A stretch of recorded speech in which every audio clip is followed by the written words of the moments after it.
Hey, it's Biddy Penny, and I am going to play with these Tailored Expressions dies today, and mostly I'm going to be trying to alter some faux leather.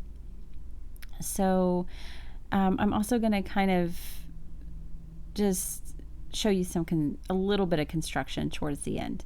All right, so I have this white piece, which is of course what I'm going to be altering, and this is extremely experimental.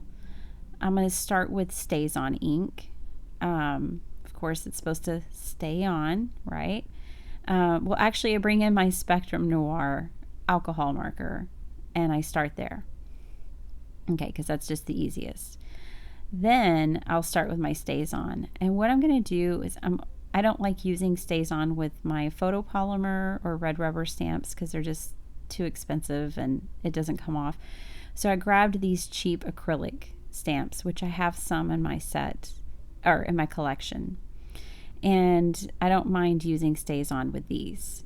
So I'm just going to stamp a little flower there. And then I'm bringing in dye ink. Okay, and I'm kind of doing a finger test here. And so now I'm going to use this Lawn Fawn dye ink. Now this is not against Lawn Fawn. This is just a different ink type. Stays on is an alcohol-based ink type, and dye ink is not. It's water-based. Okay, then I get an idea of embossing the faux leather. So I decide to use a three-dimensional, what they call a 3D embossing folder, and it essentially does nothing. Even the creases that it does create are not that dimensional, and they're not going to last. So I go back to my ink because I had let them dry for a few minutes.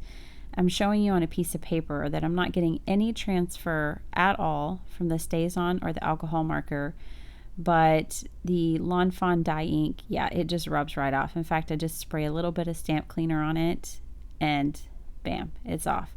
But that same stamp cleaner does not clean off the Spectrum Noir nor the stays on.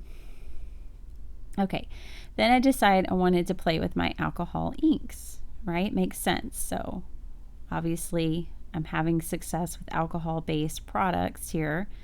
So I decide to see what that does, and that doesn't transfer. Okay, and then I'm like, all right, let's do a double color blend. Let's see, because it stays on the surface, if I can get it to react kind of like it does on Yupo paper or, you know, plastic, essentially. So I spread it all on, and now that the base is wet, you can see it totally gives you that spread and that really cool look that we love about alcohol inks. So yeah, I'm all about that. That's very exciting. So I'm going to do a little more, and then what I'm going to do is I'm going to walk away, and I'm going to come back in an hour, and I'm going to try to die cut this. So I gave it an hour to dry.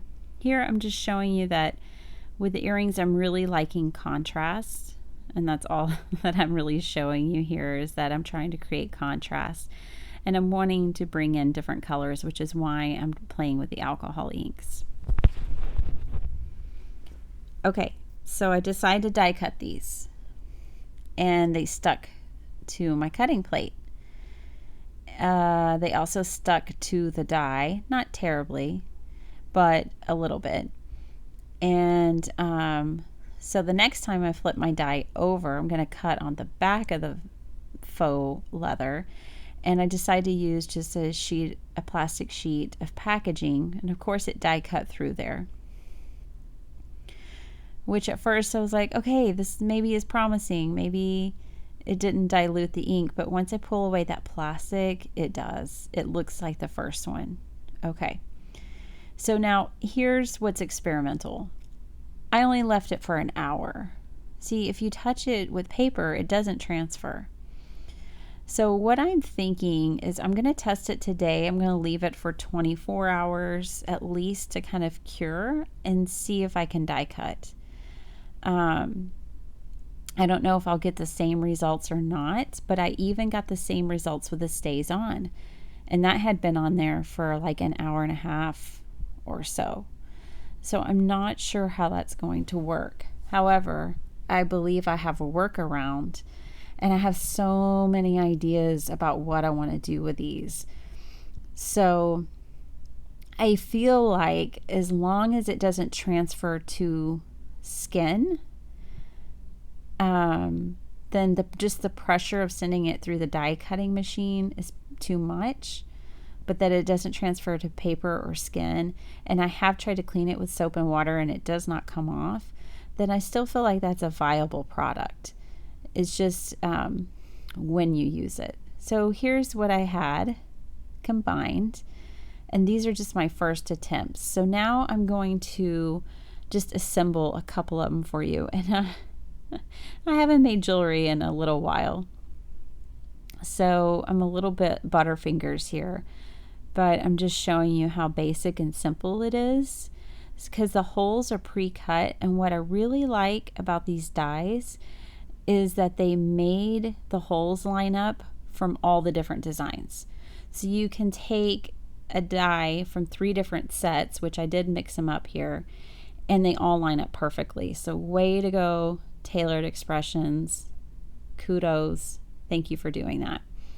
And so I am just really excited about these.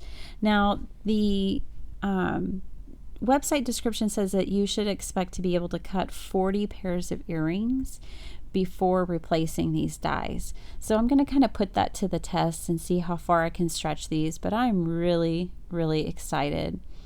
Again, I'm going to have these for sale on my Etsy page, in my Etsy shop, and I'm going to be showing you guys some more tricks that I try in the future, and I'll report back to you on the curing of the inks because I am curious about that.